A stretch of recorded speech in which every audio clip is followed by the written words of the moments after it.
নমস্কার। আজকের কবিতা দুর্নীতি যখন নীতি। সদ্য হলো ৩২,০০০ চাকরি চুরির রায়দান, সেই সঙ্গে হলো দুর্নীতি করার স্বীকৃতি দান। খারিজ হলো সিঙ্গেল বেঞ্চের রায়, ডিভিশন বেঞ্চে চুরির চাকরি ফেরত পাওয়া যায়। সময় পেরোলে দুর্নীতি হয়ে যায় নীতি, তাই তো এই রাজ্যে দুর্নীতির এত স্ফীতি। আদালতে হচ্ছে এখন মানবতার বিচার, দুর্নীতিতে প্রমাণের আর নেই কোনো দরকার। ৩২,০০০ শিক্ষকের পরিবারের কি হবে? ২৬,০০০ শিক্ষকের পরিবার কি ছিল না তবে? বিচার ব্যবস্থায় স্তম্ভিত আজ রাজ্যবাসী, সাধারণ মানুষের গলায় ঝুলছে দুর্নীতির ফাঁসি।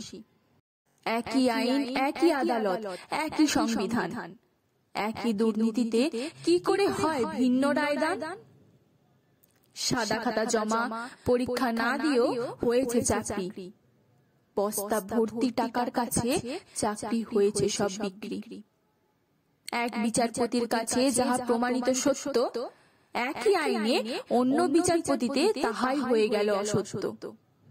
৩২,০০০ শিক্ষকের কথা ভাবলো যারা, রাজ্যের ২ কোটি শিশুর কথা ভাববে নাকি তারা? আমাদের সন্তানদের ভবিষ্যৎ নষ্ট করে চলেছে যারা, আজ দুর্নীতি সাফল্যের উৎসব পালন করছে তারা। আজ বুঝলাম বিচারের চোখে কালো কাপড় থাকার কারণ, বর্তমান সময়ে সত্যের পথে চলা বারণ।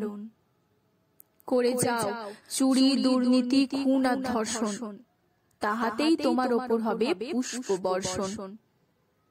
চোরেরা পেল চুরির ছাড়পত্র, চুরির দুর্নীতি হলো চাকরির মিত্র। যোগ্যতার নেই আর কোনো দরকার, ছোট বয়স থেকেই করো চুরি করে টাকা রোজগার। বড় হয়ে টাকা দিয়ে কিনে নাও চাকরি, এই রাজ্যে বৈধতা পেয়েছে চাকরি বিক্রি। চুরি ডাকাতি করে ধরা পড়বে যবে, আদালতে দাঁড়িয়ে বলবে, হুজুর সাজা দিলে আমার পরিবারের কি হবে? পেয়ে যাবে তুমি ছাড়া, আবার লেগে পড়ো কাজে, রয়েছে যে চুরির তাড়া। এই হলো বঙ্গের শাসন ও আইন ব্যবস্থা। সাধারণ জনগণের হয়েছে আজ শোচনীয় অবস্থা, যে কারণে আজ সমাজের হচ্ছে বিকৃতি। সেই দুর্নীতিকেই আদালত দিল আজ স্বীকৃতি। এবার থেকে সত্যকে করবে সবাই ভয়, মিথ্যার আশ্রয়ে থাকলে মিথ্যারই হবে জয়। দুর্নীতিতে আর নেই কোনো ভয় ভীতি, এখন দুর্নীতি হয়েছে প্রকৃত নীতি। ধন্যবাদ। ভালো থাকবেন, ভালো রাখবেন।